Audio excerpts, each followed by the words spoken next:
Hello and welcome to Student Shares. Today we'll be looking at a practical topic of anatomy, the contents of foramens located in the inferior surface of the skull. First, the inferior aspect of the skull is also known as Norma basalis. So let's look at the broad part of Norma basalis.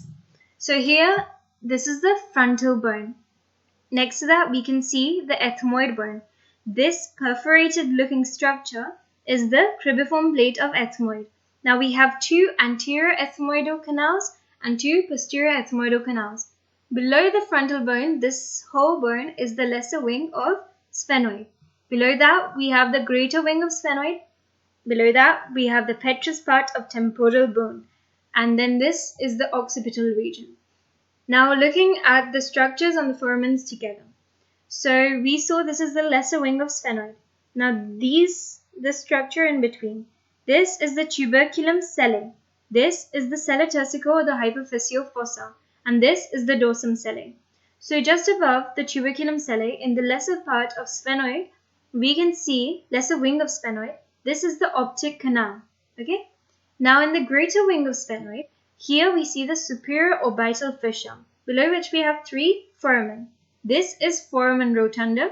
This oval-shaped foramen is foramen oval. And next to that, we have foramen SPINOSUM. Now this was sella turcica and this is dorsum sellae. Now adjacent to the dorsum sellae, we have this lacerated looking foramen known as foramen LACERUM. Now in the petrous part of temporal bone, we have a groove for the trigeminal ganglion. Below that, now here we can see the foramen magnum and this is the dorsum sellae. The bony part between these two is known as the clivus. So here, near the clivus, we have the internal acoustic meatus. Below that, we have the jugular foramen. Foramen magnum is one of the biggest foramens. Anteriorly, we have two anterior condylar canals, also known as the hypoglossal canal. Now, let's see the posterior part. This is the cerebral fossa, located on both sides. This is the cerebellar fossa. Now, between the cerebral and cerebellar fossa, this is the groove for the transverse sinus. And this is the groove for the sigmoid sinus. Now over here, this part is the confluence of sinuses. Just behind the foramen magnum, over here, we have the vermian fossa. So this was the basic structure of Norma basalis. Let's look at the foramen that we'll be covering, as we saw in the diagram. Starting with foramen oval and the structures passing. So we can remember this as A male. A, occasionally, anterior trunk of middle meningeal vein is present. Male. Mandibular nerve, accessory meningeal artery, lesser petrosal nerve, and an emissary vein which connects the cavernous sinus with pterygoid plexus of veins. Next is foramen spinosum. We can remember this as M3.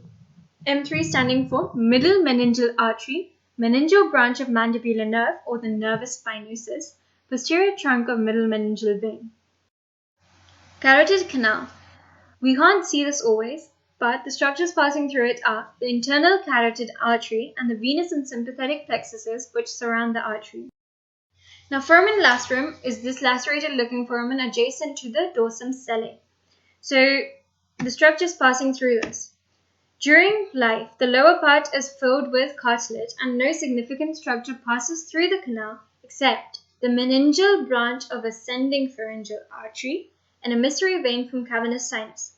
The upper part is traversed by the internal carotid artery with venous and sympathetic plexuses around it, and the anterior part has the greater petrosal nerve and the deep petrosal nerve which join to form the nerve of pterygoid canal, also known as Vidian's nerve. Next is foramen magnum. This is one of the most important foramens, so you have to remember the structures passing through it. Now we can split the foramen magnum into three parts: the narrow anterior part, wider posterior part, and the subarachnoid space.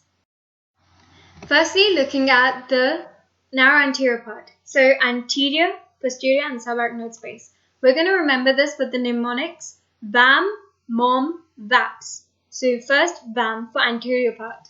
Vertical band of cruciate ligament, apical ligament of dens, and membrane tectorium. Now the wider posterior part, MOM. So lowest part of medulla oblongata and the three meninges. Then we have through the subarachnoid space, VAPS. So the vertebral arteries, anterior spinal artery, posterior spinal arteries, sympathetic plexus around the vertebral arteries, and the spinal accessory nerves. Next is the hypoglossal canal or the anterior condylar canal. This transmits the hypoglossal nerve, meningeal branch of hypoglossal nerve, meningeal branch of ascending pharyngeal artery, and an emissary vein which connects the sigmoid sinus with the internal jugular vein. Now the jugular foramen as well can be split into three parts, anterior, middle, and posterior. Now the mnemonics that we'll be using to remember this is, if I am nervous, I am. If I am, standing for anterior, middle we have nervous, and posterior, I am. So jugular foramen, anterior part, if I am. Inferior petrosal sinus and meningeal branch of ascending pharyngeal artery. Now middle part, nervous. So the three nerves pass through it. The 9th, 10th, and 11th cranial nerves, glossopharyngeal, vagus, accessory. The posterior part has I am, so internal jugular vein and meningeal branch of the occipital artery. Now foramen rotundum, only one structure passes through this, the maxillary nerve. Then we have the optic canal, two structures passing through it, optic nerve and ophthalmic artery. Internal acoustic meatus, this transmits the 7th, that is the facial nerve, and the 8th vestibular cochlear cranial nerves, and the labyrinthine vessels. Thank you for watching.